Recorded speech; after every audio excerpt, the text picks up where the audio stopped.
Yo, Matt. What's good, bro? Yo, bro, I'm running a little late to the show and shit. Fucking woke up a little late, but fucking I should be there in like 10-15 minutes. Alright, that's cool. Just don't forget to bring your camera. Bro, I forgot to put that shit on the charger, dog. It's on E. But nah, it's all good. I got my backup joint. My fault. Hey, Nah, I'll be there. Good, bro. I'll be there.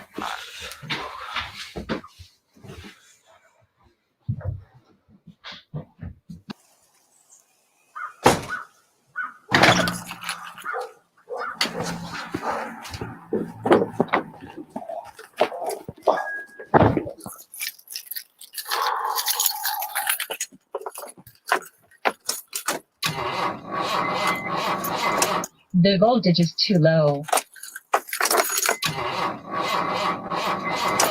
The voltage is too low.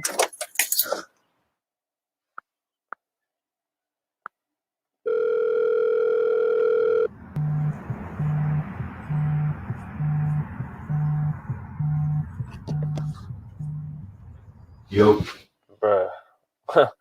My fucking car won't start, bro. I'm still at the fucking crib, bro. I'm searching these Uber prices and shit, but this surge price is looking vicious right now, bro. You trying to just come scoop real quick? No, we're supposed to start in like 10 minutes. There's no way I could scoop right now. Gotta take Uber. If you trying to cash out me? I'm not. I mean, that's what I'm saying, bro. Alright, bro. Once the DJ get the tunes going, I'm gonna just dip out. Nah, I bet I'm here though.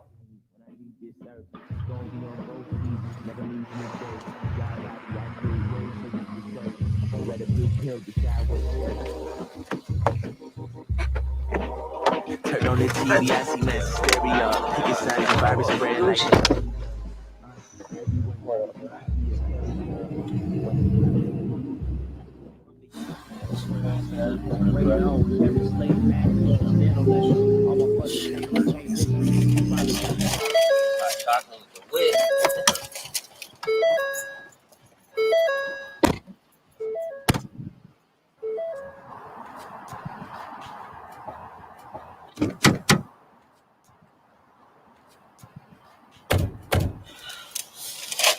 Oh, man. We haven't started. I'm sorry, bro. I'm sorry, but I know TJ's spinning that shit right now.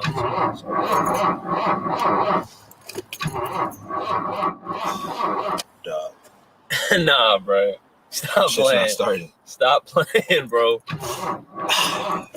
This shit got something to do with you, dog. Nah, You dog, bad what luck, the fuck? dog. What are you It's not talking your board. about, You gonna bro? suck me into this? Nah, bro, that's probably your gas tank. Early.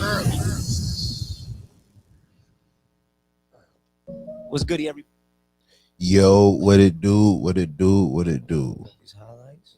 It's another Friday. Welcome. You know what I'm saying? How y'all doing this morning? Talk to us in the comments. Brooke, how you doing today, bro? Doing well, bro. Yeah, man. So we quarter century in with it, man. Hey, it's 25. It's Yeah. 25. Exactly. Yes, Quarter sir. century. That's a big fact. Quarter of the way. Yeah, that's a big fact. That's dope. Next week will officially be half a year. Yeah. Doing this. Yeah. 26. It's cool. Yeah. You know I'll be marking these numbers down. Nah, you really do, because I Last don't week even was be thinking Mamba about week. it. I didn't say Yeah. nothing about it, but it was Mamba week last week. Then it was Oh, the Mamba MJ week last week, yeah. Prior, you know what I'm saying? Yeah. Here we are. It's crazy. These shows just be, you know what I'm saying, going by. Yeah. How was your week though, bro? How was your week? It went well. I have Yeah. no complaints. Got a lot of edits done. Trying to think of something parts. Shot some baseball footage. I saw that. Hey, I saw that on cool. what, 2 days ago or so that you posted yeah, those pictures. unfortunately, I formatted my memory card and I didn't change it to 60 frames per second. So you I can't shot even go as 24. hard as you wanted to. Yeah, but then I Yeah. went on to YouTube and things like that, and I'll be honest, I was like, no. You know what? It's still not out of the fray for me to still go cinematic with it. Maybe I just can't go slow mo. Maybe I can't get my slow mo like I wanted to, but still got that human blur. So I'm gonna try to work it out and try to like be happy for the fact that I did it, but also be like, yo, bro, just since I want to, can we just shoot again? Can we just do it again? Me personally, I be doing that. Me personally, Yeah. it's just like I wanted to see how the swings, like the 60 frames. Yeah, so yeah. I was like, yeah, this could be really cool. Yeah. And then the fact when I went to the footage, I was like, yo, it was really clean, but didn't shoot it in 60. I was like, oh, God, I was like, should have known. But I looked at it too. I was like, okay, so it just means I have to put it together differently. So I mean, in a way, it's kind of like challenged me to do something in a different way. So it's all good. I don't mind. I hate when I do that, dog. Yeah, I hate when I go. Little things about like that though. Yeah, they are like. I hate when I'm done with the shoot, or I'm done shooting something or recording something, and I'm like, I should have did it this way. You know what I'm saying? Like, and it's like I knew I should have. I thought I was doing it that way. You know what I'm saying? It's like that's the thing about cameras or like little technical things. It's like sometimes you don't even know that you've like not changed the settings or not used the right settings because once you get used to it, you're used to doing. Dogs, it's very rare that I change my settings because I usually have them at what I want them at. But it's, if you have the off chance where you do something new or you try something different and then you forget to change it back, you know what I'm saying? That shit. Trying to make sure you take into account for all of your products and shit like that. You're like, yo, I have everything. Because you're thinking about everything. You're like, do I got my batteries? Do I got my, do I got my lights? Do I got my memory cards? Yeah. And then when you get those, and then you got all those things, and then the littlest thing is the thing that you forget. They always say that shit, dog. Like, even not formatting my card, I would have had it done. But I was like, you know what? Let me format my card because this is this is the right thing to do. This is good practice, like you said, dog. That's so crazy. It's like, and I feel like every industry, every trade, every skill thing has that, like, has those little, those little nuances to it that, you know what I'm saying? If you're not checking in on it, it fucks you up. Damn, man. I do want to say before we get even too deep into the show, like, let's just take a moment for DMX, man. We right when we got off last week, we were talking about how he was still I guess in a vegetative state. He hadn't like really passed until maybe like an hour or so when we got offline. Like, it was crazy. Like, we were literally like talking like hope, and then like he was gone by the time we even like got back to our day. But yeah, man, it's sad. It's sad. It's fucked up. It's interesting to see though, like, bro, like, I knew he was huge, I knew he was big, but it was really cool to see like how he impacted people, dog. Because like I loved DMX growing up. I never really thought that like my love for him also translated to the fact that like everybody in the world loved, but also like when you're a kid, you usually do gravitate to the people who are those people. You just don't realize that they're those people, right? So like I think about, shout out to my homie Rel, because like he mentioned something that I thought was very true, in the sense of like when we were playing like Little League, all of our almost all of our little war cries and like chants and stuff like that were DMX related, like bars, you know what I'm saying? Like, it was really crazy, whether it's fucking like Rough Riders anthem, fucking Party Up, I don't know, like, you know what I'm saying? There was a bunch of like joints that were just like, DMX was like it was in our culture, you know what I'm saying? He was like really shaping our culture, making our culture, you know what I'm saying, back then. So it's really cool. It was cool to be reminded of like those types of things, and also realize that other people felt that way too in that time, Right. And without the advent of social media, right? Because his personality was that larger than life that you just can't like.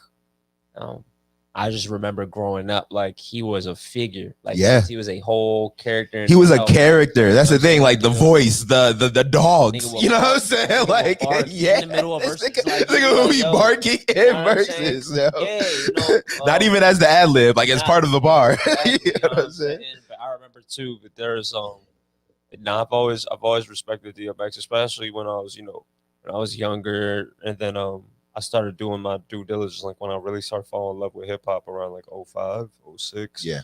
Freestyles and just finding out when artists had tracks with each other. I was like, dog, they have a track together? Yeah. But they did this 10 years ago. Yeah. I didn't know about it. So hell I would love falling into those loops. And then I'll always remember this one. It was a legendary cipher at this table, man. You had Mos Def, you had John Forte, you had Big Pun. Cannabis, Mhm. DMX, everybody just kicking a cypher, dog. And I was like, yo, this is ill. Cannabis was real. Like everybody wanted I think everybody wanted DMX to get the little last. It was Yeah. between DMX and like Pun, but Cannabis, this was during the time he had real beef with Cool J. Yeah. Cool J, he was like, nah. I need to just get last. I got some things to say. I need to be here. I need to be Yeah, here. and deservedly so. He went crazy. Yeah. But back to the X though. Yeah, it was crazy to see, I guess, the reception that he had, because of his passing. Yeah. And it was a beautiful thing. It's two sides to it. Mhm. It was a beautiful thing. To your point, didn't know like how somebody affected you. You're like, okay, that's really fucking dope that this is universal. This is universal. Like, Yeah. y'all all felt that. That's amazing. That was really cool. Yeah. You know what I'm saying? That's really cool. Yeah.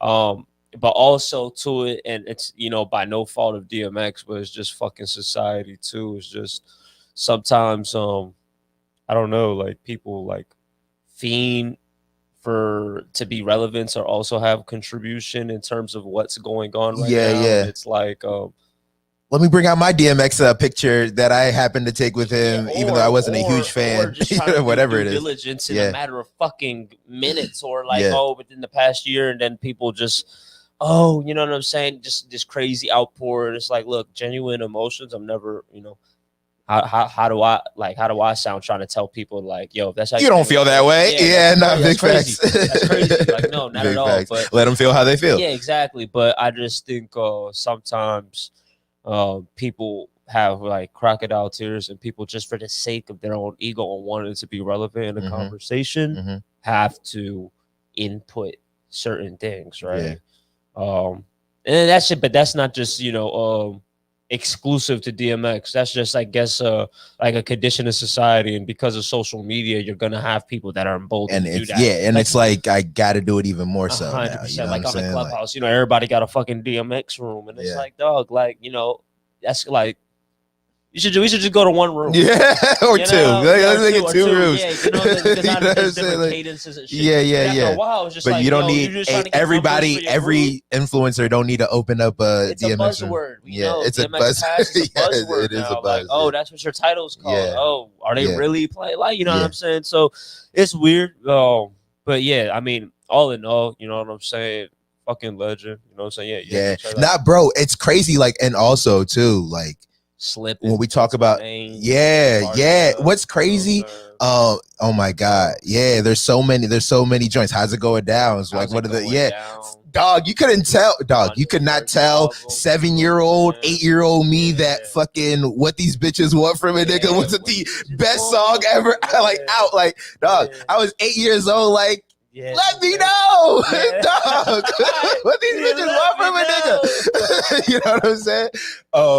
This nigga had banger after banger after banger after banger, and sometimes you forget, man. Sometimes you forget, like you forget. Like, I'll tell you one thing that I did find out in through the advent of social media that I didn't actually see in real time, but like always when I see this clip, and you might know what the clip that I'm talking about. It was that Woodstock 99. Yeah.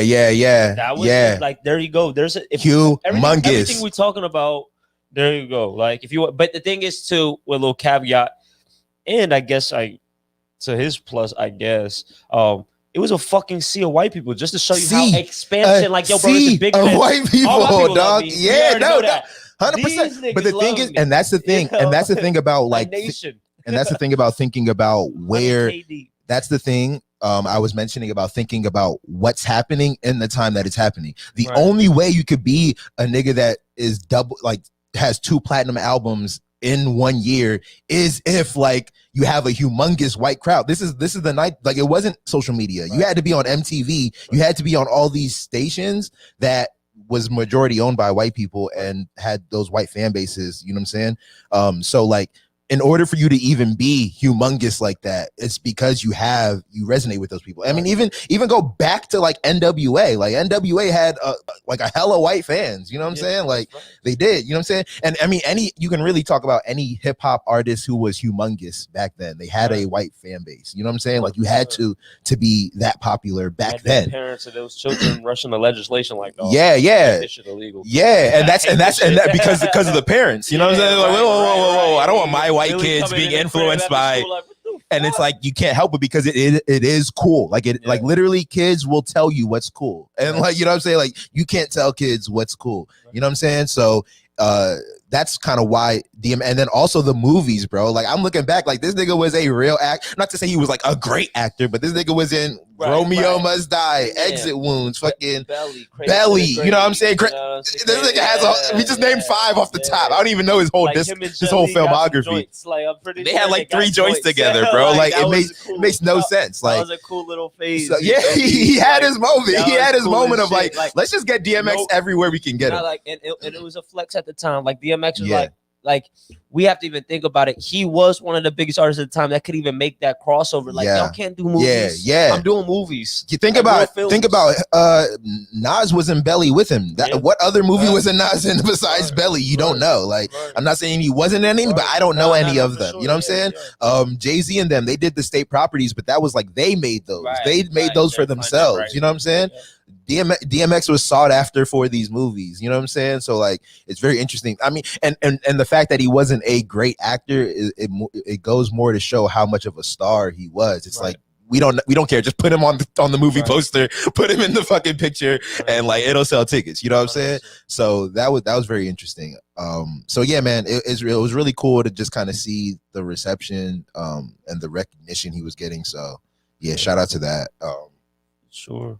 And then awareness too. It wasn't everything. Yo, take care of yourselves, yo. Take care of yourself. Take care of yourselves, man. Because it was due to an OD. So and then that's kind of the sad part. Yeah, you know what I'm saying? You never know what people are going through. Everybody got their own vices and shit like that.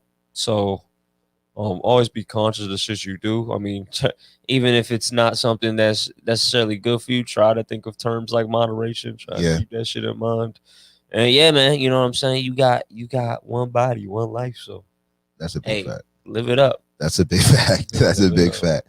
And I think we can move on from that into another thing that's kind of been really being talked about over the last couple of days.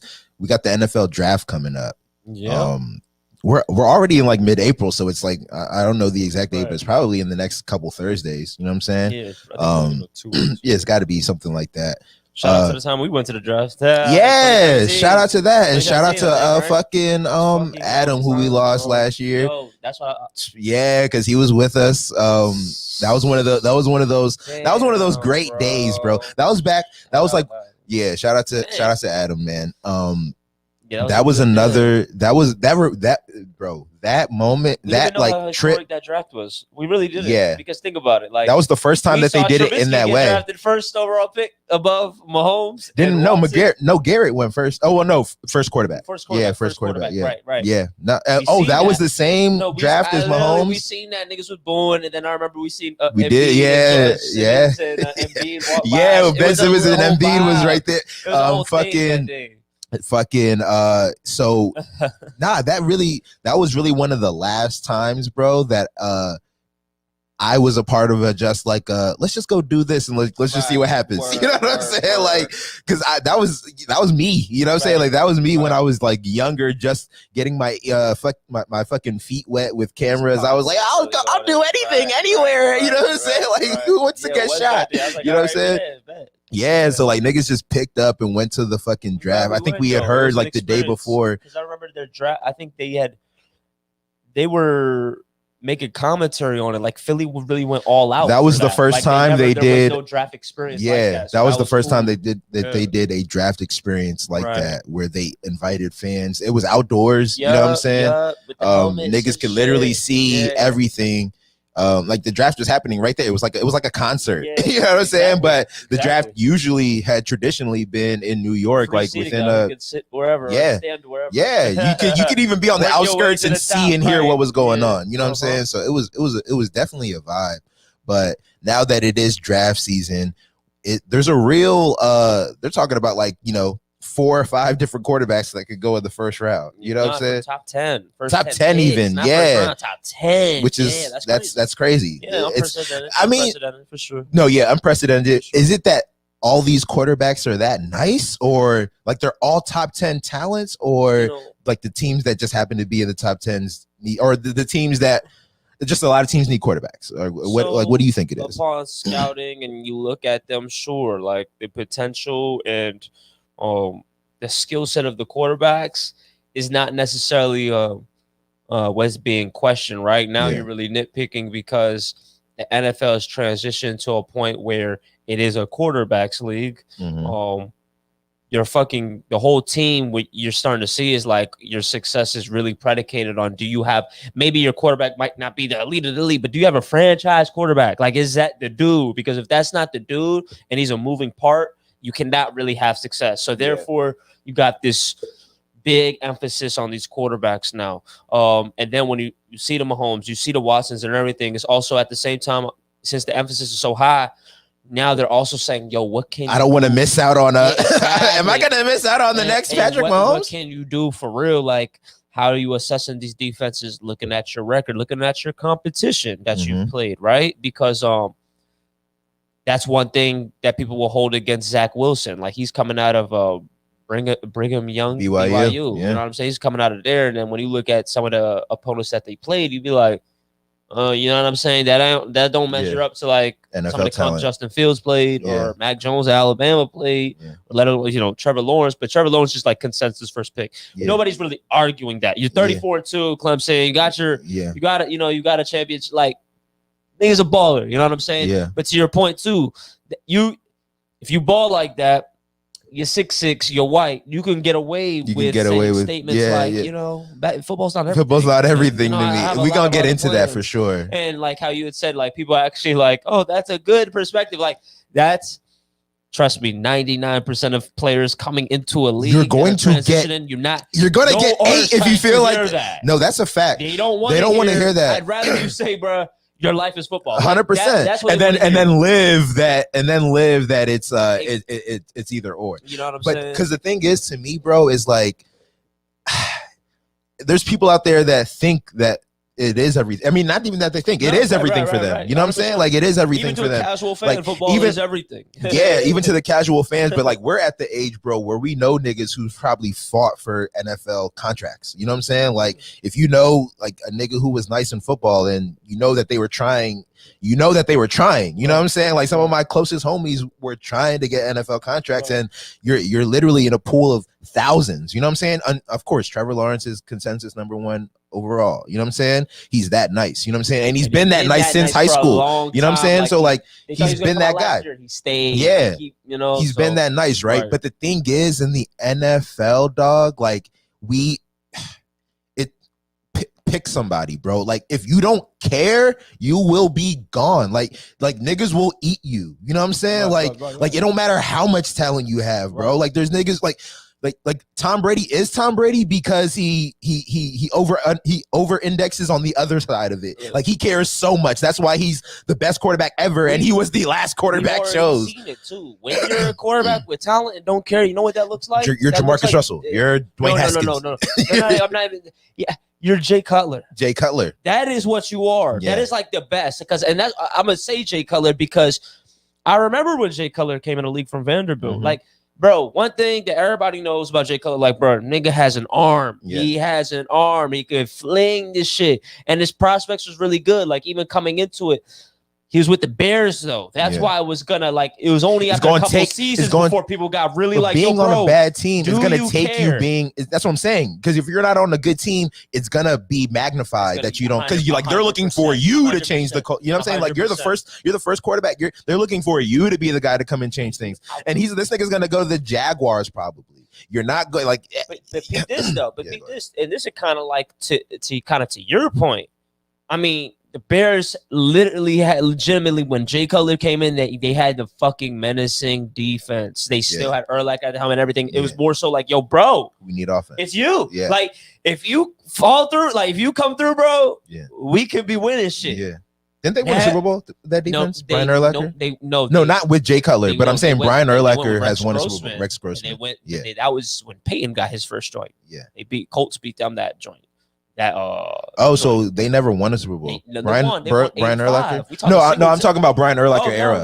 No, never got it. Because they were always never got tough, it. but like tough, exactly. That was like when you had the Kyle Orton and you had the Rex Grossman and shit. And then so they Cutler was supposed to be we got Cutler. Yeah, and it was crazy how long they even let that shit rock out. It was almost like probably good. He was like there for a long time. Yeah, and they were just like, yo. Like, look at his face. Look at his fucking face. You're like, Jay Cutler looked like a nigga that don't give a fuck. He looked like a nigga that don't care about nothing. Pressers, you talk like he really like, and to his benefit, you probably like, like, bro, when he don't care like that, you probably don't get worked up too much either. Yeah, like, 100%. Like Jay never was the dude that blew his temper or 100%. was trying to defend himself 100%. in the pressure. He was just like, yo, hey man. Hey, I'm trying to win. Like, you know? I'm trying. If y'all don't, like, if y'all I'm trying. You know what I'm saying? I'm trying as hard as the guy next to me. Yeah. So you know what I'm saying? And the people really took that. Like, people really hate Cutler for that. They really hate him because I mean, but at quarterback, you gotta be the guy that cares the most. Like, 100%. First of all, you're the most looked at position. The game is built. The game is built to make you fucking succeed. You know what I'm saying? You're probably the highest paid person on the team or one of them. You know what I'm saying? Right. Like it's kind of your job, your role to be that guy. But look, listen. I'm not saying that you have to be Tom Brady manic or Kobe Bryant manic about it. You don't necessarily have to be. It helps. Not even that it helps. Like it works. It is what it is. Living my best life. Yeah. With family. 100%. The thing is too, though, like there does have to be some kind of underlying, like I actually love this and would rather do this than anything else. I'm not saying that that's not what he feels. You know what I'm saying? Like this nigga was quote, like the exact quote was like something about like, you know, he's competitive, but like it's just not everything to him. There's other things going on in his life that like are bigger, that are as important. You know what I'm saying? And basically the whole thing to me, I'm like, bro, like it doesn't. I'm looking at it from like a life perspective. It don't really matter what profession it is. Like if you don't care as much as the next person, or if you don't even care, if you even for yourself understand that I don't care so much, you're not going to like you're gonna get 8 in the respective terms of like what your profession is. Like, you know what I'm saying? I feel like, you know, it's a fine line, but I feel like another side to that line, because now here's another perspective. This individual, I'm not gonna say doesn't care, but this individual definitely has interest outside of football, but is still excelling at the top level of football, right? And like Aaron Rodgers, right? Mm-hmm. And I'm not saying Trevor Lawrence is about to come in here is going to be the next Aaron Rodgers, but I'm more so saying, if you're going to say that, as long as you know internally, like that doesn't detract from your ethic. Like maybe that's how you feel. Like you're like, yeah, while y'all see me light it up here in these ranks, the college football ranks and shit like that, that's how I've always felt. Like that's not, that hasn't deterred from how I go about it, how I prepare, and how I'm trying to. So it's like, in one way, it's like maybe owners and people like that might not want to hear it, but you've already proven so much. It's not about to dissuade where you actually go in the draft. Yeah. Like it's not actually going to change that. So in a way, it's kind of like you're getting a player that's kind of transparent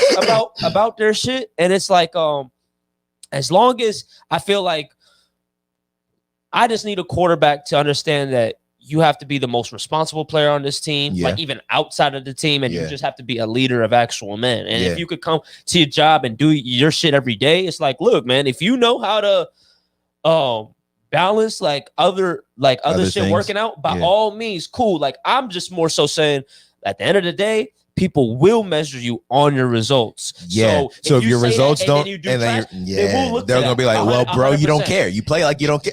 We know that you don't care. You said you don't care. Understandably so. Because then people are like, is he getting the hours? Is he the first person in? Is he the last person out? Because that's little things like that. That's the thing that I was thinking about.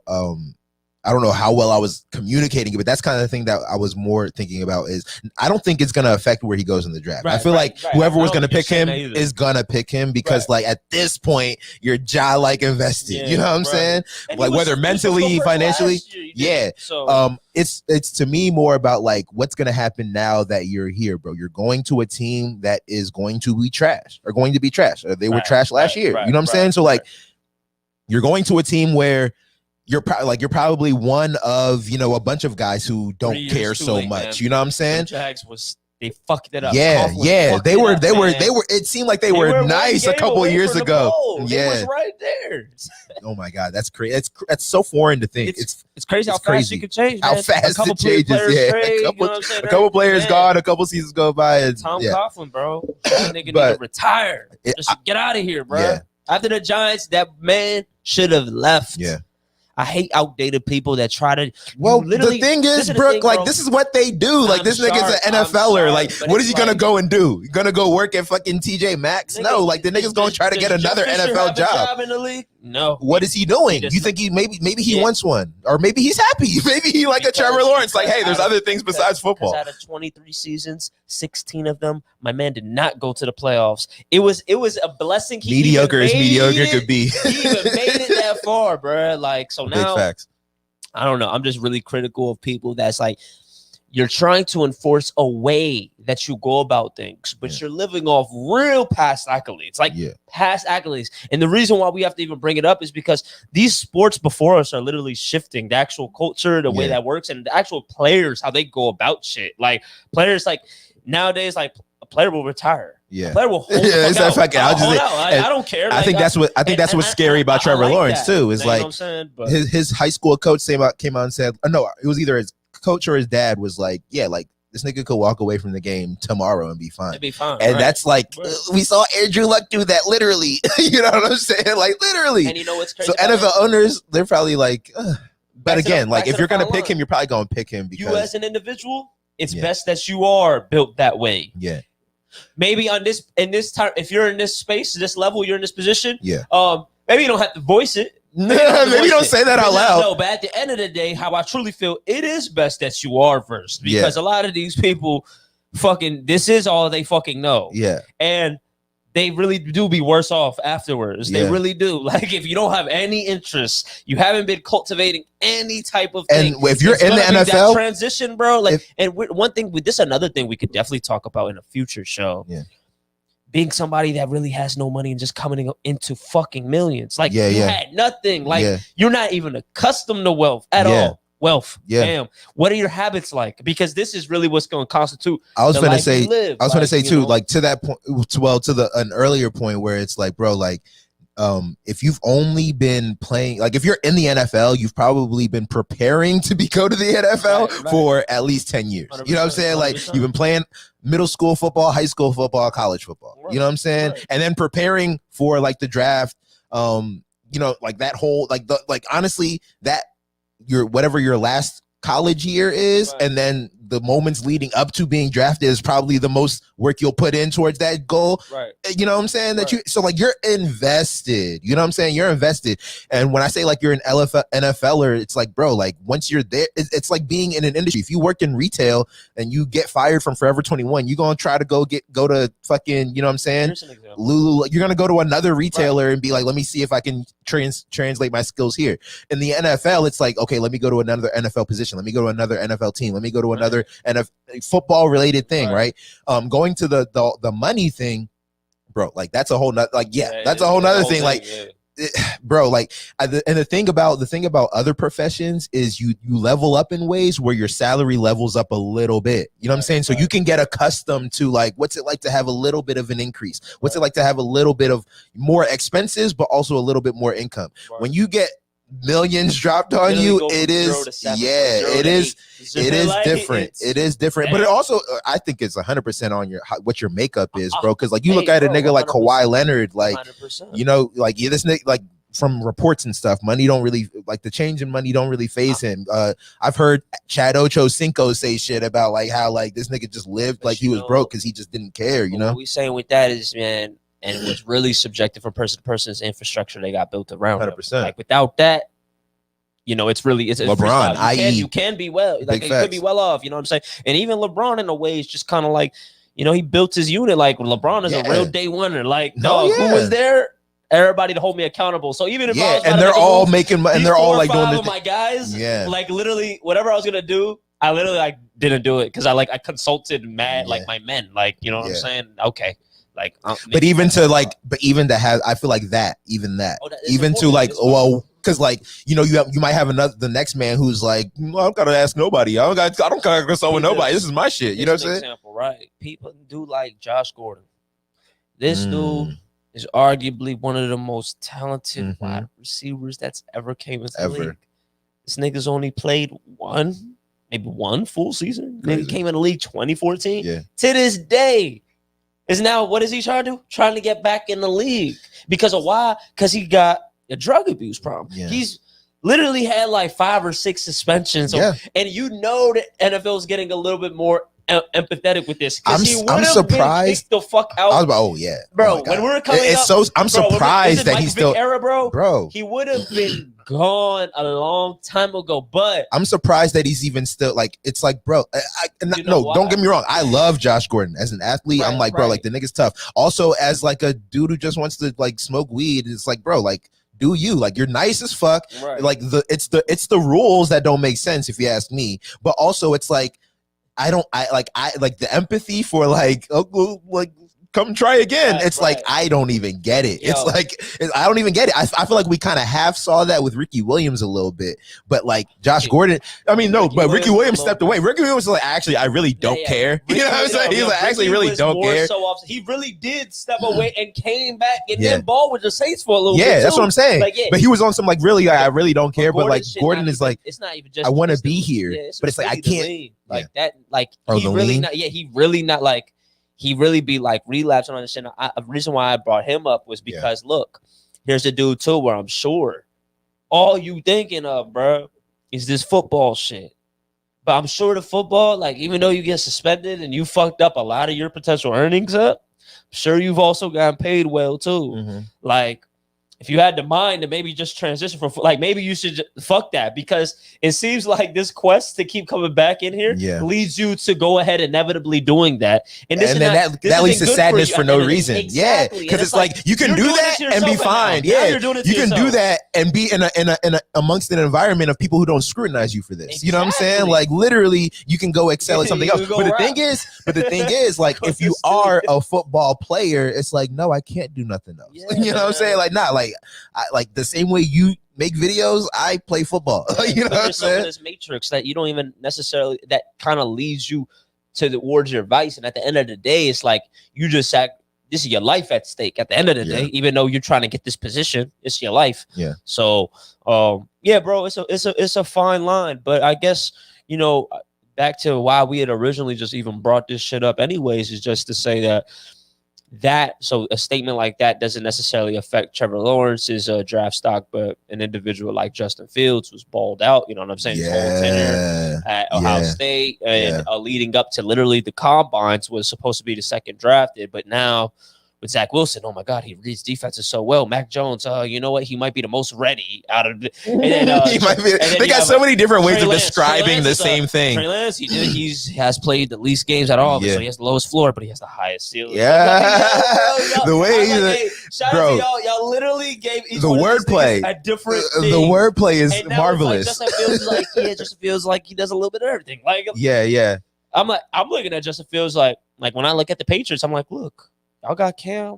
If y'all wanted a transition, Justin Fields is the perfect guy.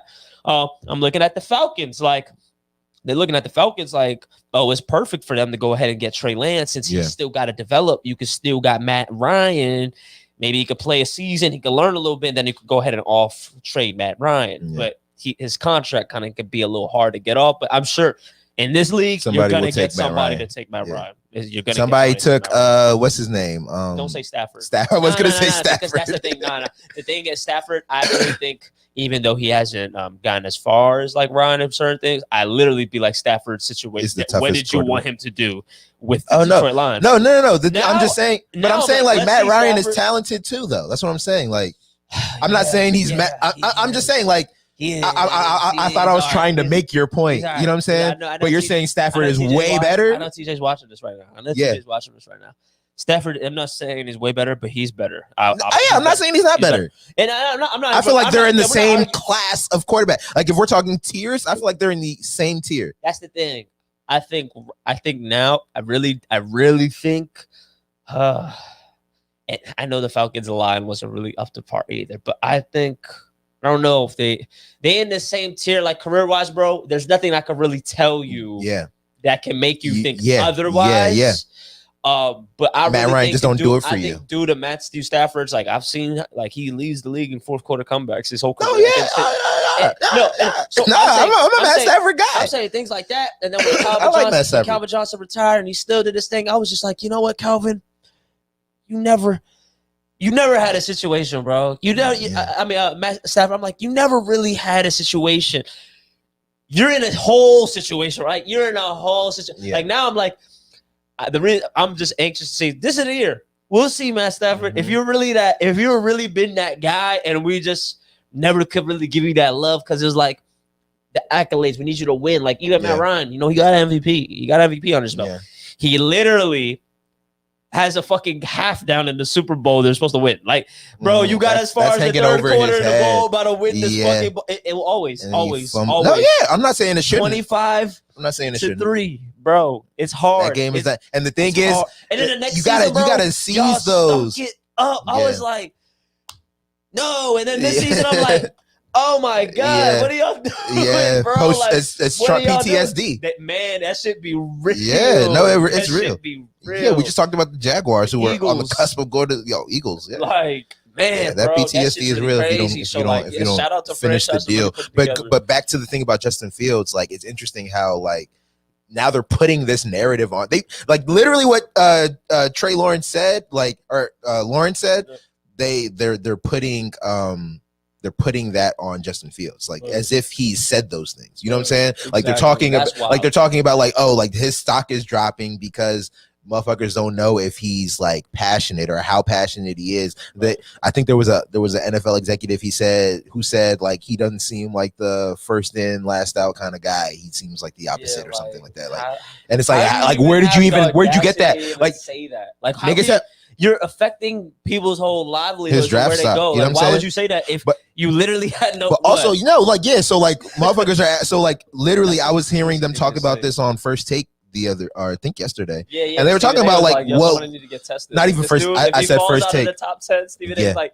Somebody needs it. There needs to be an investigation if he falls out the top 10 because he's like, I just don't get that. Yeah, it's interesting. I was like, no, that makes sense. Yeah, I said First Take, but I meant to say the joint with Skip and Shannon. What were they say? So they were talking about it was like, is this undisputed? So like they were like, this has to be a racial thing. They didn't say it has to be, but like that's kind of what they were talking about. Where it's like, bro, like it's very interesting how you can say for one guy, it's like, okay, he balances life and football. That's cool. We like to see that balance, but he's still our consensus number 1 overall guy, which is cool. You know what I'm saying? But it kind of makes you think, well, like how much do you care about what happens now once he gets here? You know what I'm saying? Because it's like it's not about like leading up to getting here. It's about what niggas do when they're there, bro. Like we put way too much stock on like, oh, like, well, he's got to go top 10 or he is going top 10 and that's good enough. Like who like where you go.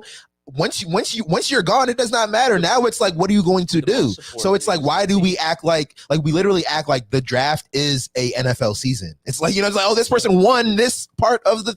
No, you didn't win anything. Now you've been selected. Now you have to go and do the thing that we all think you're going to do based on where we pick you. Sometimes you know what I'm saying? So it serves as a fucking a standard that you're either living up to or not meeting. Look at the off season like thing that they go through with the OT, with the pro days, the combines, all this shit is just shit that leads up to the draft. You could do away with all those things and just watch tape all off season and be like, okay, I'm gonna pick this guy number 1. You know what I'm saying? Like, because you're doing all these things against nobody. You're doing it against like. You're not even against anything. You're running against the clock. You're throwing to like receivers who aren't being defended. Like you're literally going through motions, and we're putting so much and people are rising in the draft boards because of the motions that they're going through and the things that they're talking about and things that they're saying or not saying in Justin Fields' case. You know what I'm saying? Right. And then the draft day happens and we're like, oh, like this person won on draft day or lost on draft day. Like draft day is a day, bro, or a weekend. You know what I'm saying? Like it's a means to get to the NFL to now we know who is going to be on this team as we try to win a Super Bowl. Like, you know what I'm saying? So like if we got niggas who don't care to win a Super Bowl, that leads into the question of why draft them. But of course you're not going to, like Trevor Lawrence isn't going anywhere. You know what I mean? But you know what I mean?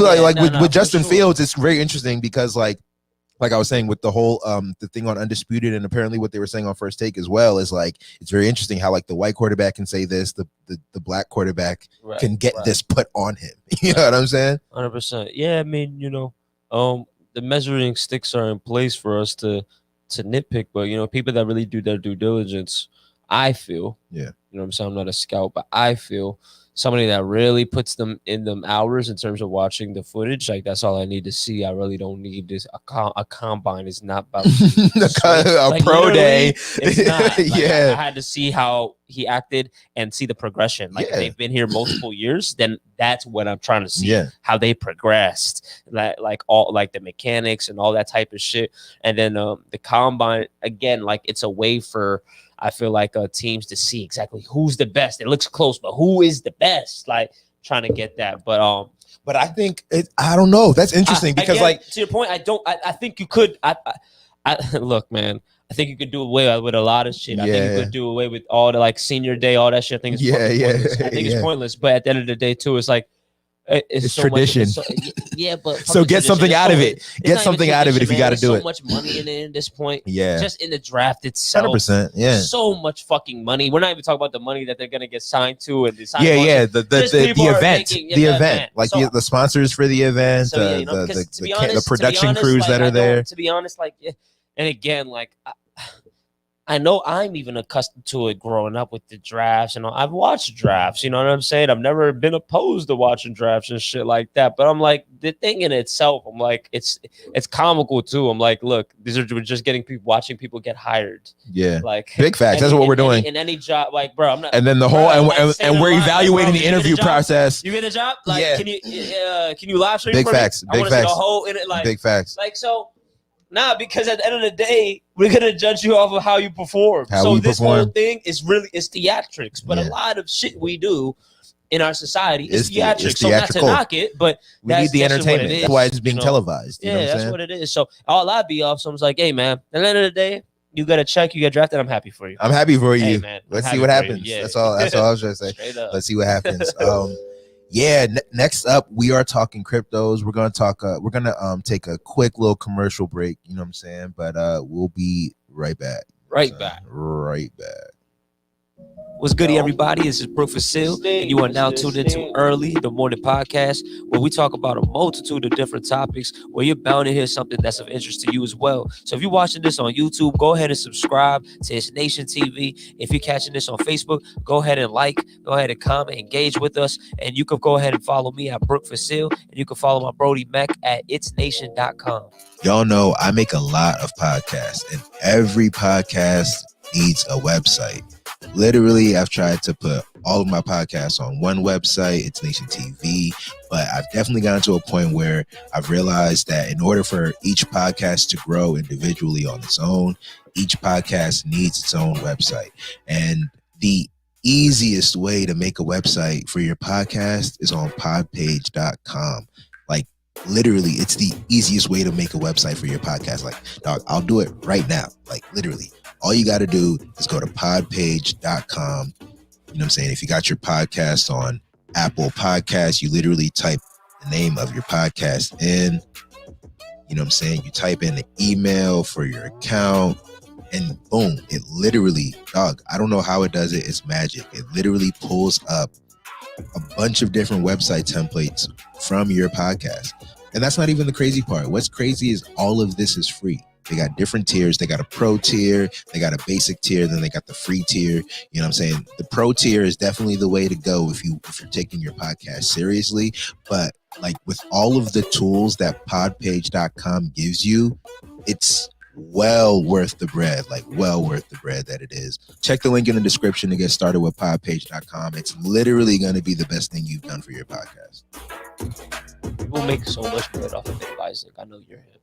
Oh, Podpage. Yeah. Nah, that's big fact. Shout out to Podpage. You know what I'm saying? Check out the Podpage if you're talk ADA. We sure will, bro. ADA. So we definitely want to get into some of our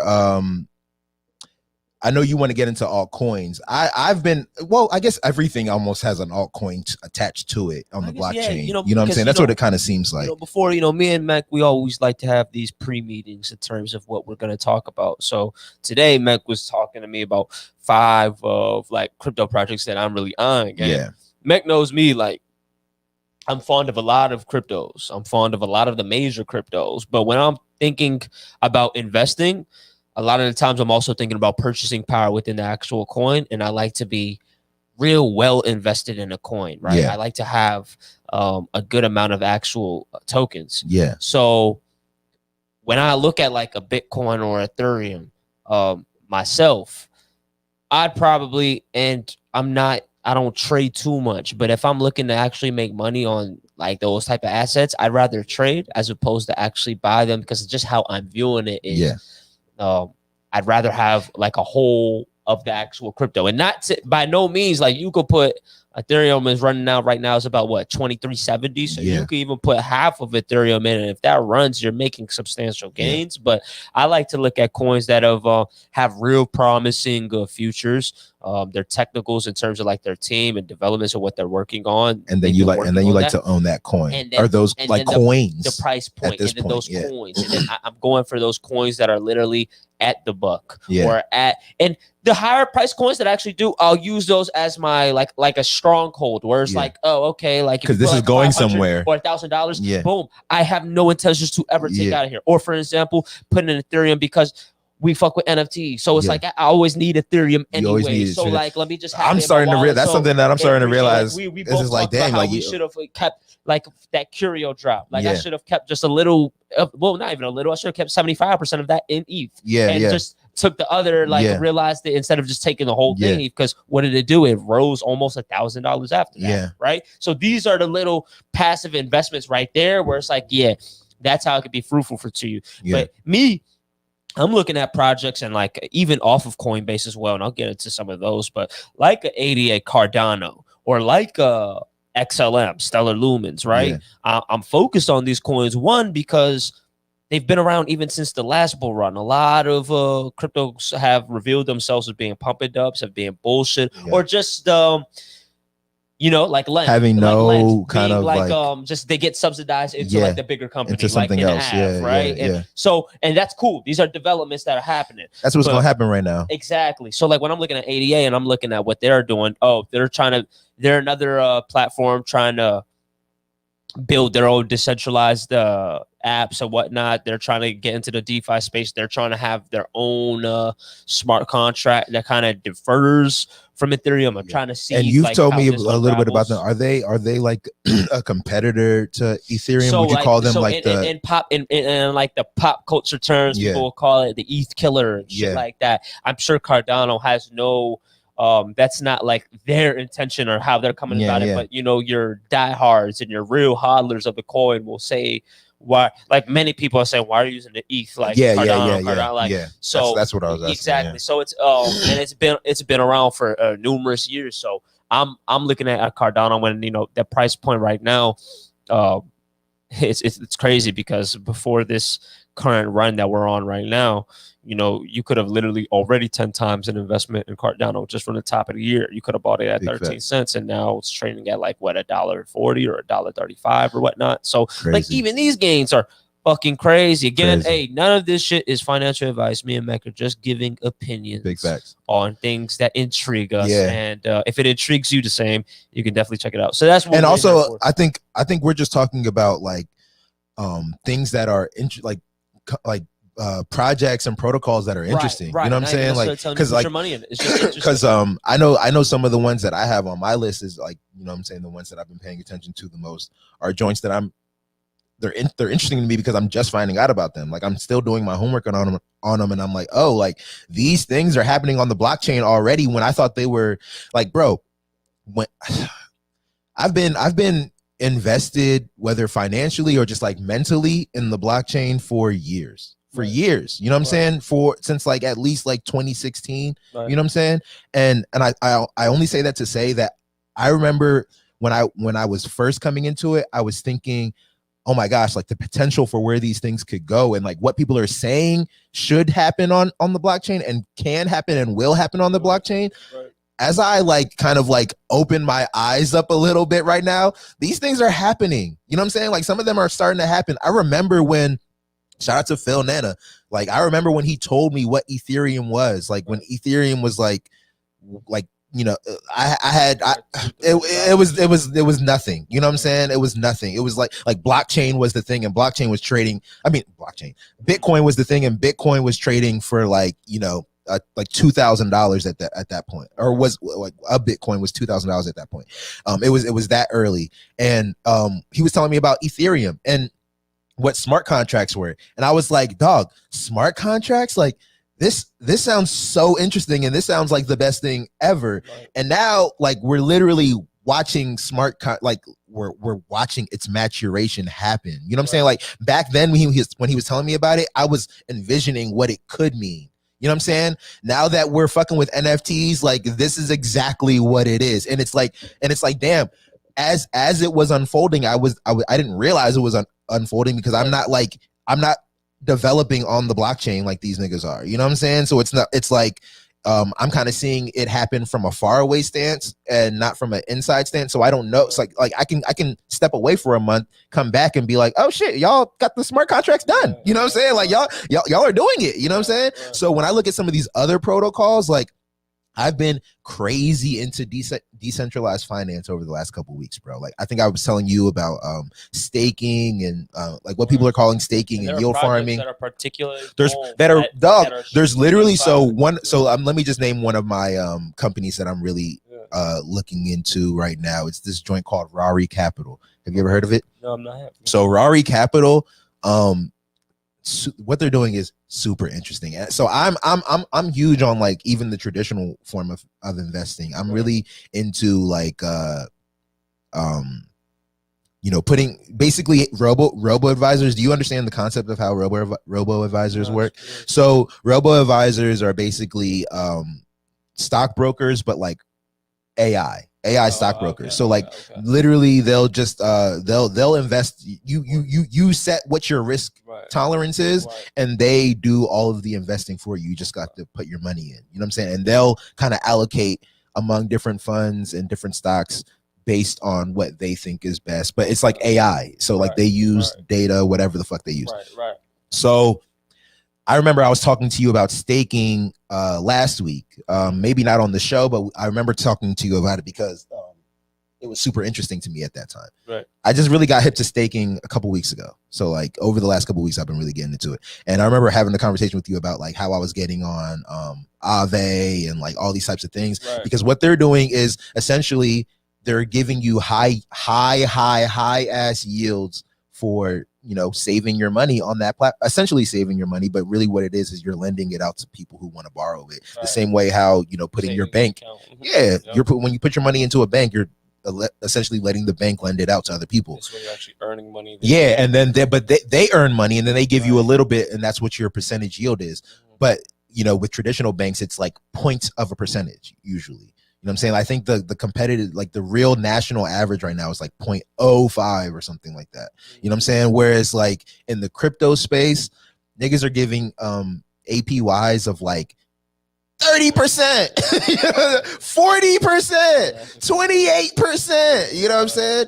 Like stupid numbers if you're coming from the traditional way of saving. So I'm super interested in like all this that's happening. Rari Capital is essentially a robo advisor for your cryptocurrencies. That like if you put like deposit crypto into that platform, they'll search out the places you can get the best APYs, and then they'll move your money accordingly. You know what I'm saying? Whereas like I just got hit to that a week ago, but a week prior I just got hit to the point that you can even stake your, you know what I'm saying, that you could even deposit your bread and earn you know what I'm saying, yield on it the same way you could with a savings account. Because like that's I'm very vocal about like that's kind of how I got into, that was my first step into investing, like just looking for high yield savings accounts, because that's what I learned. Like I learned like, okay, if you like the least you could do is put your money into a high yield savings account so that you can at least earn the most you can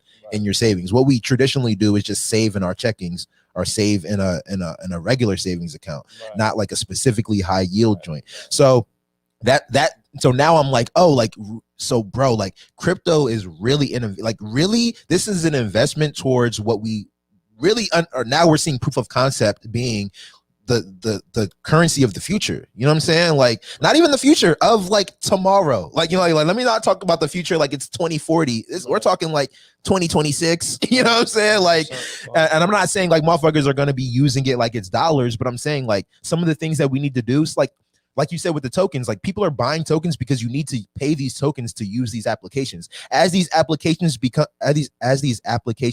more universal and more like, oh, like I need to like think about ETH, like you spend so much ETH minting things, but you need to mint things. You know what I'm saying? Like you need these tokens to do certain things on these platforms, on these with these protocols.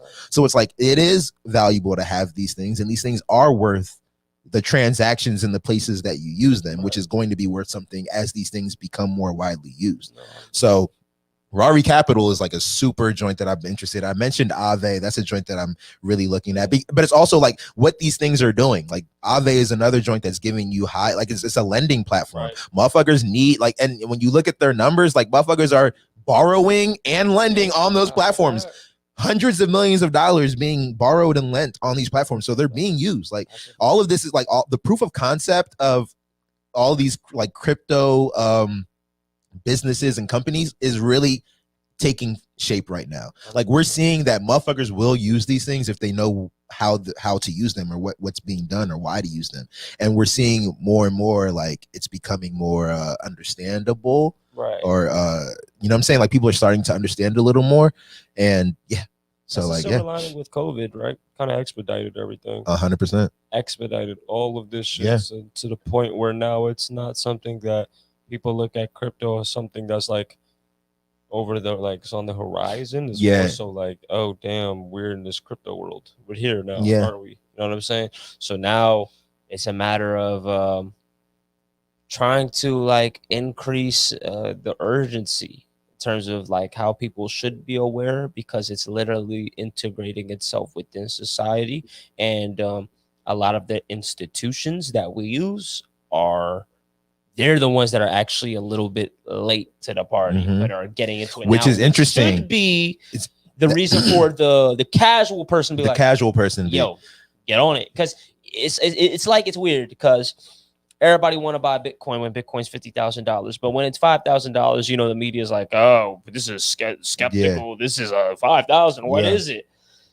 But they tell you to buy when it's 50K. It makes no sense. It makes no sense. You know what I'm saying? So like when you see that, you got to start understanding like we kind of even entering a whole nother like financial domain with fucking technology being intertwined within it.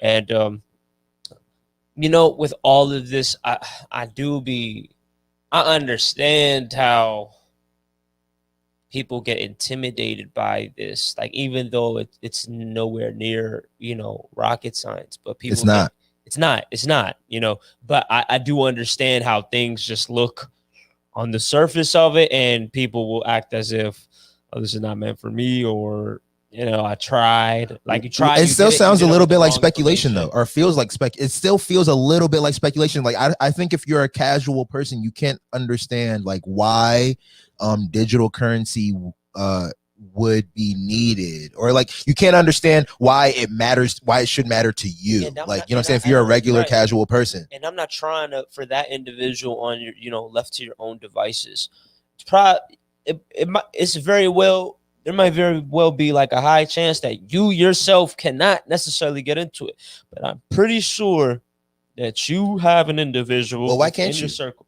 No, not as in I can't. I'm just saying let's just you're not interested. You're not Like I know interested. you, Mac. Like if there's something like somebody tell you about it, right? But if you're not really interested because you got some things you really Yeah, I got things that I in. am interested in, So and like, they're gonna do you know take up my how? time. Do you know how I Yeah. get interested in shit? Not somebody telling me that's interested. Having to Somebody use that's it or really having to do it. adamant and is off some in it. Like Yeah. this person told me, but I didn't really think too much. But this person told me, and I was like, I sat him down for a minute, and I was like, "What's up?" Yeah. Because you're in the church. So I'm telling those individuals that don't really feel that inclined to like, oh yeah, I see, but Like force it. go ahead. There's individuals within your circle, I'm saying, that are in the shits. You should open up a dialogue and open a conversation with them and just try to broaden your perspective. That's all. Like that's how you get more and more into this. Yeah. It's like conversation after conversation of broadening your perspective to a point where now you yourself are left by yourself and like, let me go check this shit out. But it's not gonna just happen because a lot of people cannot find relevance to their life. So it's like you're just telling me to focus on some shit that's not relevant to me. And I understand how people like, yeah, why the fuck would you pay attention to something that you feel has no relevance to you? Yeah. Right. And it's literally that link. Yeah. Once you can make that link, yeah, it is on you. Like it is on you to go get the information. But if not, you're like the same individual that could have been playing like this 2017 and now you're like, oh, is this what?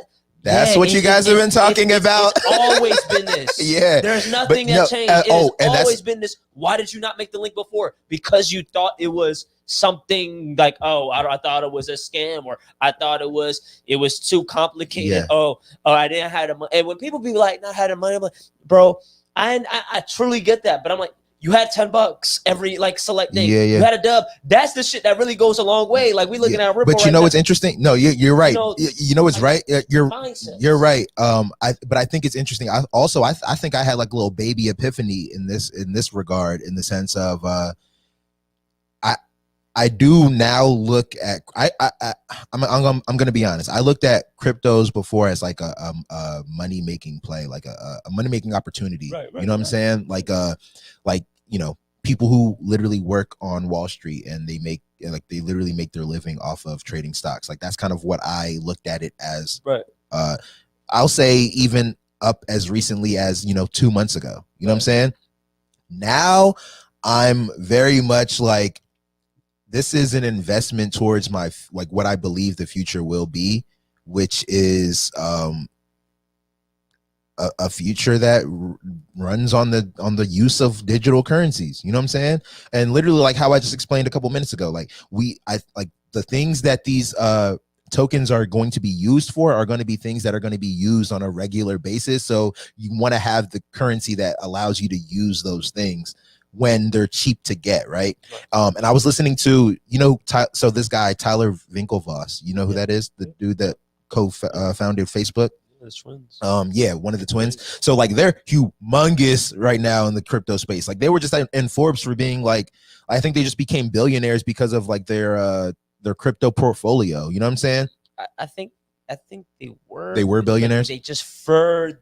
Yeah, it was crazy. Okay. They had their own Forbes drop. Yeah, like they did have their own. Yeah, so like, and, so they did a whole story about like how they're humongous and they've been very invested in the cryptos and even in the moving forward of it, right? So Winklevoss was talking about.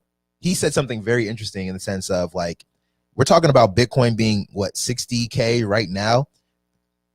The potential of what it could be and the way he broke it down made a whole lot of sense. He says like if it's supposed to be like digital gold and essentially replace what gold is in our like economy, gold has like a value of like something in the trillions. It's got like a value that you can say each piece of it, or like each one of it, equivalent one, the same way we have like one Bitcoin, each like one of it is like 550.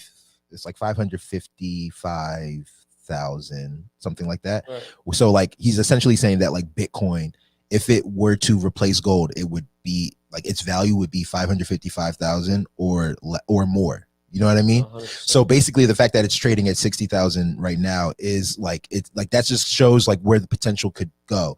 And ETH is literally supposed to be the most usable, like it's supposed to be the usable version of Bitcoin. So it could be worth even more, right?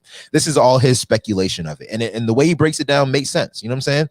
I was actually like fucking with it, the logic of it at least. Right. You know what I'm saying? So I'm sitting here thinking like, okay, like if this is what it's going to be, it's worth it to just invest in having it. You know what I'm saying? Like invest in having it the same way you invest for your future with your 401k, with your, you know, your Roth IRA or whatever it is, like the thing that you're putting into because you want to protect what you might be able to spend when you're 65 years old and not able to work. You know what I'm saying?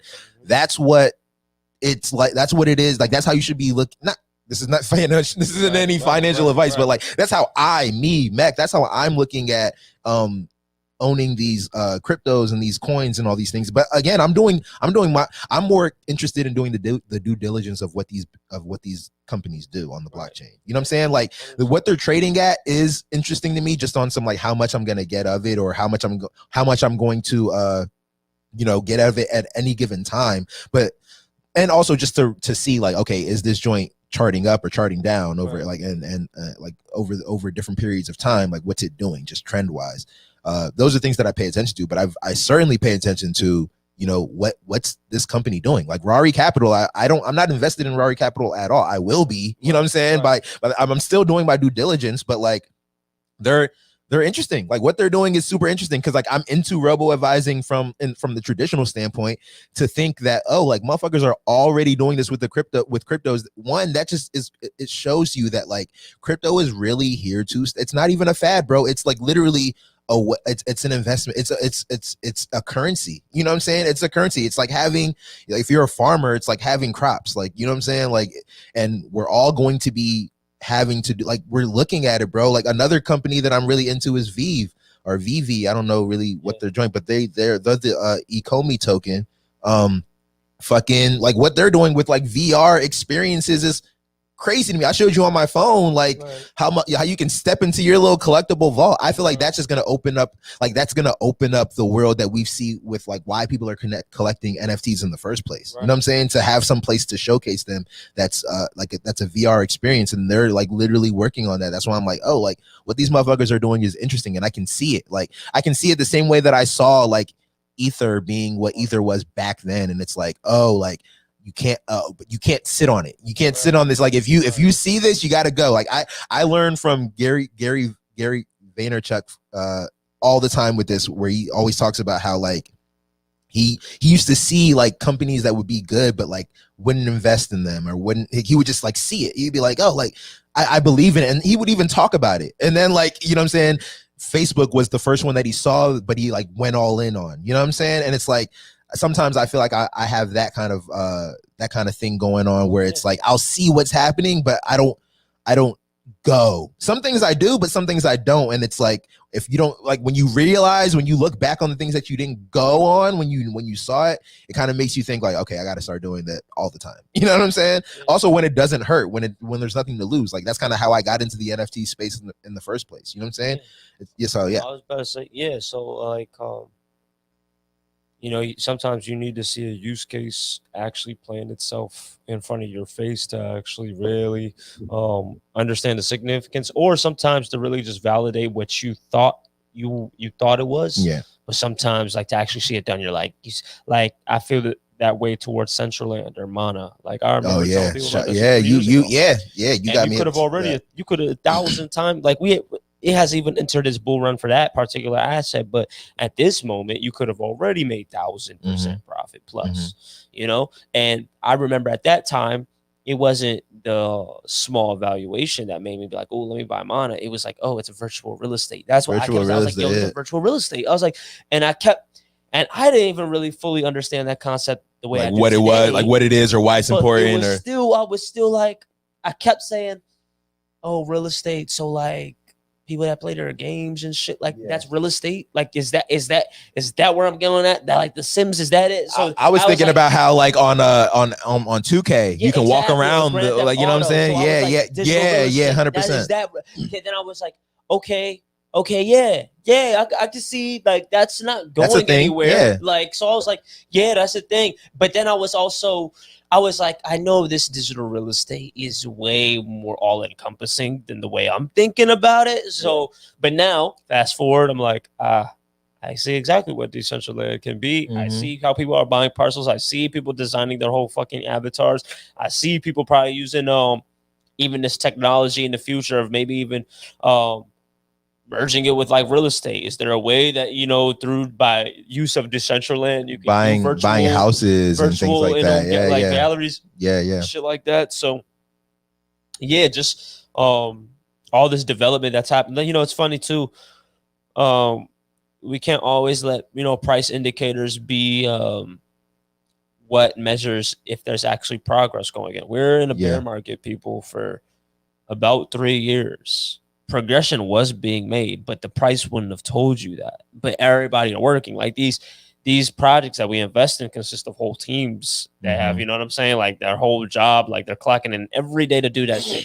One thing that I like, when the team, they don't care about their particular price point. I mean, at a certain point in a certain development, sure, right? But like if you're literally like we're in the beginning, you know what I'm saying, of like a whole transformational shift.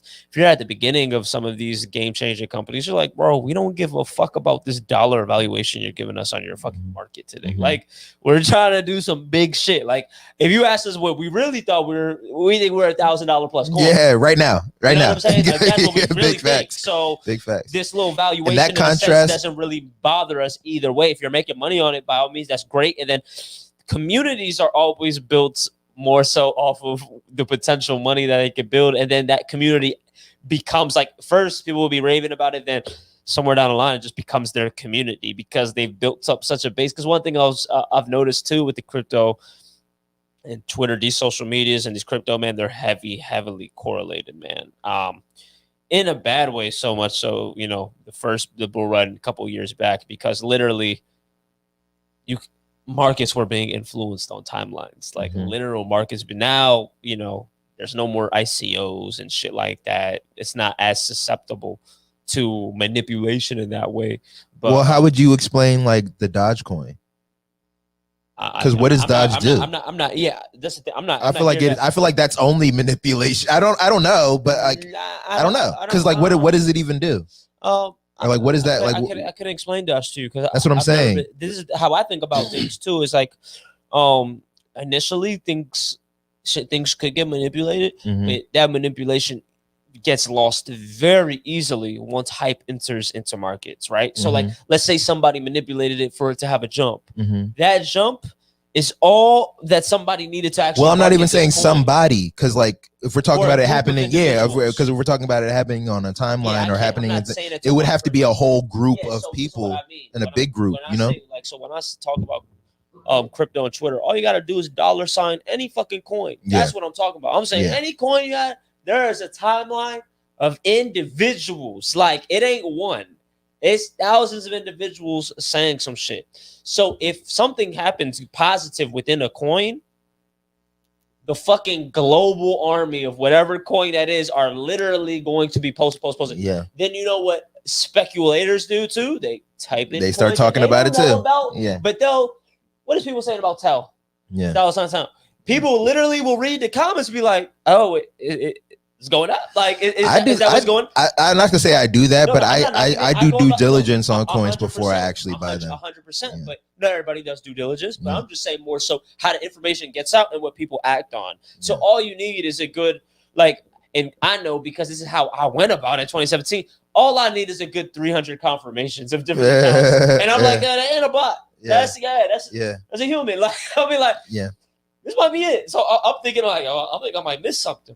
And I think Dogecoin is one of those examples where it was like, no, it really fell through. That's why I'm really happy for people. Like, if that was like one of your first investments into crypto and it really turned out, I'm really happy for you. That's awesome. Like, because now if I knew I would have put my money in it, but it's like I wouldn't have believed. Like, I would not believe it. It's today, like I would literally like, yes, like I'm like Doge to $1. Like, I'd literally be like, probably take out like 80% of my shit. I'll be like, yo, I won. I won. I won. I won. And now I don't even care what believe in happens this from shit. here. I won. And now I if don't it care goes what up, happens it's from here. like, yeah, but like I'm not about to let my greed get me back. Yeah, that's like what I'm saying. Like, Yeah. I could have. No, Yeah. I literally just racked the fuck up on a coin that didn't even believe. And fuck a long term. We're talking like 3-month hold. 3-month old.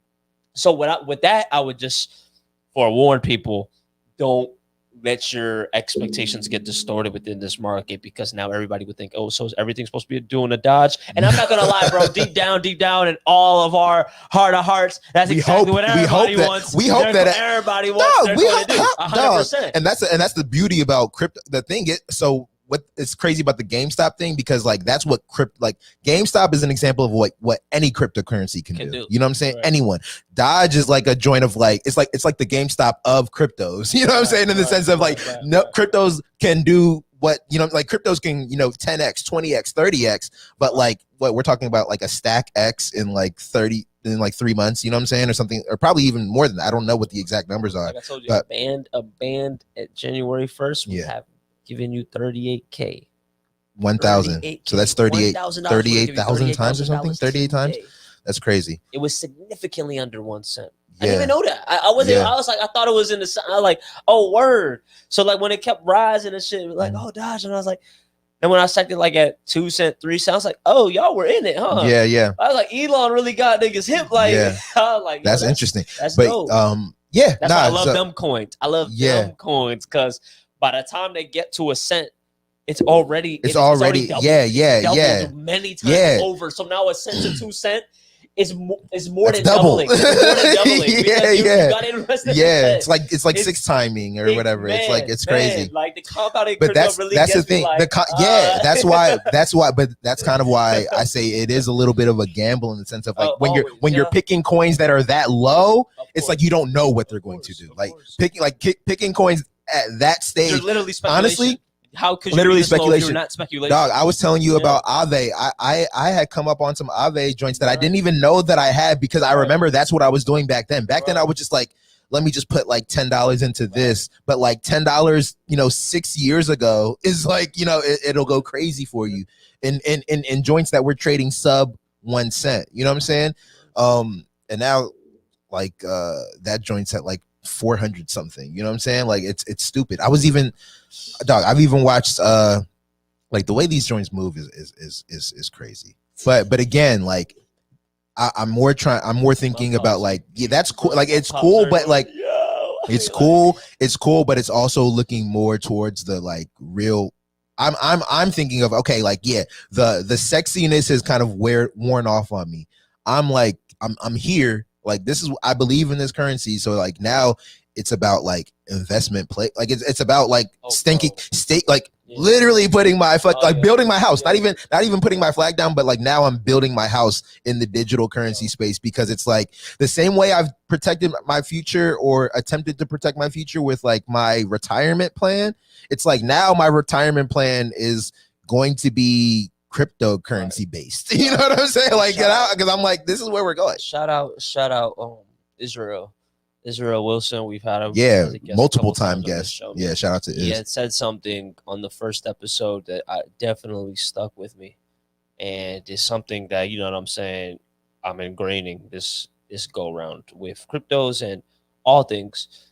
Like who I am naturally, I always want to share information towards people I feel can use it. Yeah. Doesn't mean and that's the irony. It doesn't mean that these individuals would be interested in it. Yeah. But I'm literally saying it to you. It's worth knowing. And I care about you. It is worth knowing for you. Yeah. It's very applicable to you. Yeah. But I've also realized that even that in itself takes away from yourself. What I mean is the energy that you even expend to even try to convince or persuade or try to teach individuals that are not aware about this, but you're trying to get them aware because you want them to take advantage. Mm-hmm. And it was like, I remember he said, if I had spent nearly the same time that I spent trying to convince people towards what you just said, staking like my ground with this shit. Like if I literally just said, you know what, bro, you could be on it or not, I don't even care. I don't Like even I'm care. just so in it. Big fact. And I'm not looking for a validator. I'm not Yeah. looking to tell you. I'm just in it. Yeah. But you know I'm in it. But I'm not out here like that. I'm just focused on it, trying to learn the terminology, learning all like what comes with this space, all that shit. And you'd be better off to inevitably help those same people you were trying to help. Mhm. And I'm like, man, sometimes there's an order about going things. So I would definitely say, like, yo, make sure you're well positioned to whatever it is that you want. And there's a lot of people playing an educator role. And if this is really what you do, you're passionate about educating, passionate about teaching, you are an advisor, you have your Series 65 or whatever, then by all means, definitely do that. Try to get people on board. But for people that are like aware to it and can see how game changing it can actually be, hey, just make sure that you're getting properly leveraged into it. And hey, as long as you've mentioned some shit, you know what I'm saying? Like, look, we're not going to try to literally, force the water down people's throats. No, I told you the fountain. I told you exactly. I gave you the GPS to locate. That's where it's at. The fountain's over there. Meet me there. Meet me there. Or don't. I'm not carpooling. I'm not carpooling. I'm not carpooling. You can't ride with me. Meet me there. And then we can get hip and exchange ideas, and we can do a whole bunch of shit over there. But I'm not carpooling, bro, because you're too far away, bro. You're too far. I literally left like a GPS. I left multiple routes. Yeah. Multiple routes. So you I left choose. the footprints. This one is longer, I left but the there's footprints. no tolls. Yeah. So you want no tolls? Take that way. Big facts. I could be Shit, there. niggas did leave Like- footprints. I was about to say, like, if you go back to like many of our early conversations We from were like talking when I about was on this podcast, yeah, when yeah, I would have you on that, yeah. and because you were We probably, I probably we had were you talking on more times than Yeah. any other one Yeah, person. yeah, we were talking And we about- were, this is what we were talking I remember about. we were- I want to go back and listen to Yeah. those because I remember sending you a clip from like 3 months ago when we were Yeah, talking about Bitcoin being at like 16K or something like that. That was, it's so crazy how like, bro, life, Like, this we is didn't life. know, though. Like we didn't know. This is life. That's what I'm saying. Like, because the killing thing is, me. We're we, like, oh, it's going up so I don't even want to It does hear, this. I don't even want to hear what we was talking about on this podcast. You know what I'm saying? Because like niggas knew, like niggas know. And honestly, bro, like if you're watching this, like, yeah, we're people worth listening to, but like also, like we said, like don't take our advice. Like do what you want to do. But like I feel I'm starting to realize, bro, like I be knowing shit. Not even that I be knowing shit, but it's like I can see the trends of like what is worth investing some time and maybe some money into. Yeah. You know what I'm saying? Just because like you can, yeah. And now it's and again, it's not on some like you should listen to me. It's on some I should listen to myself. Like, you know what I'm saying? Like I should listen to myself more. There you You go. know what I'm saying? That's it. Yeah.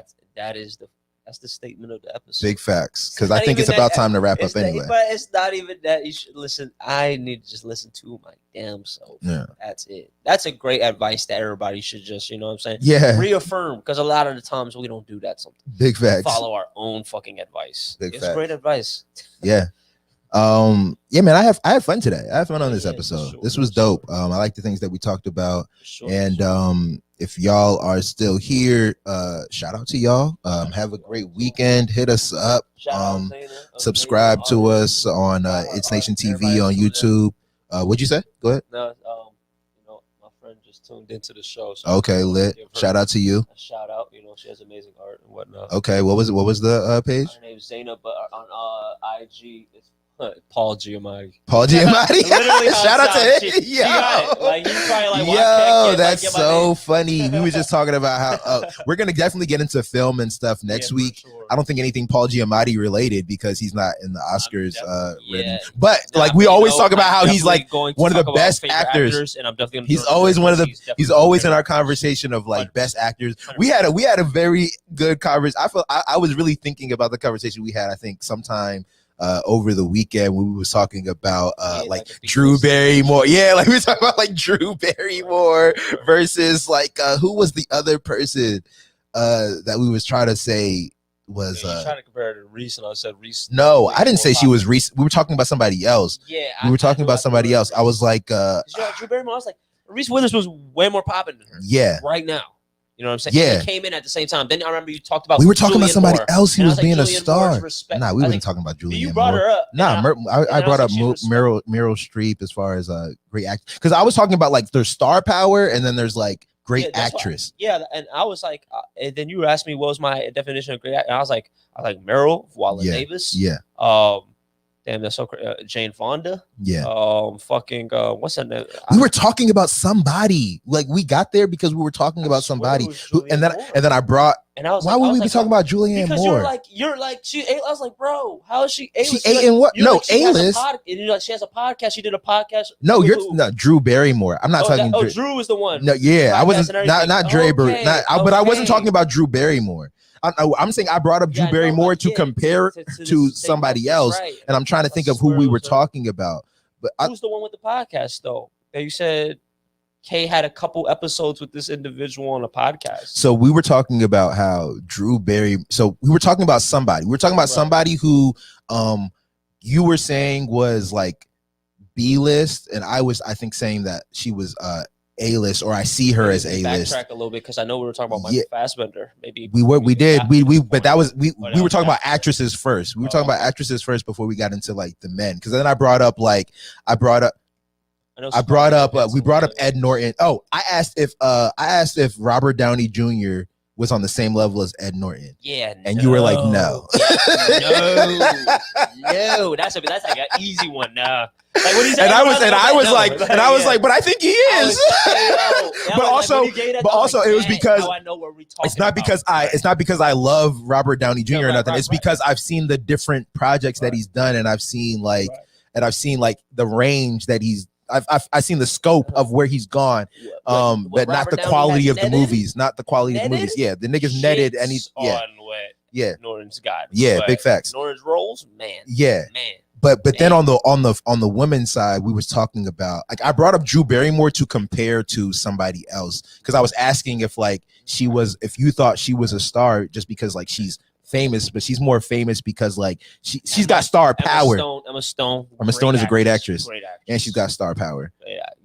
We were talking about people that got star power, but they're not great actresses. You know what I'm saying? So like I would say like Drew Barrymore, or we had brought up Reese Witherspoon, but Reese Witherspoon today is a much better actress than she was in like Legally Blonde. You know what I'm saying? Yeah, like I give Reese A-list too. Yeah, she an A-lister, and she great. You know what I'm saying?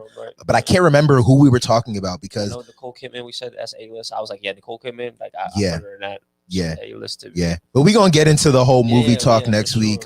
We just had to bring that up because of Paul Giamatti. But yeah, everybody have a great weekend. Let's not even, you know what I'm saying, wrap y'all up much longer, and we'll see y'all next week. You know what I'm saying? Yeah.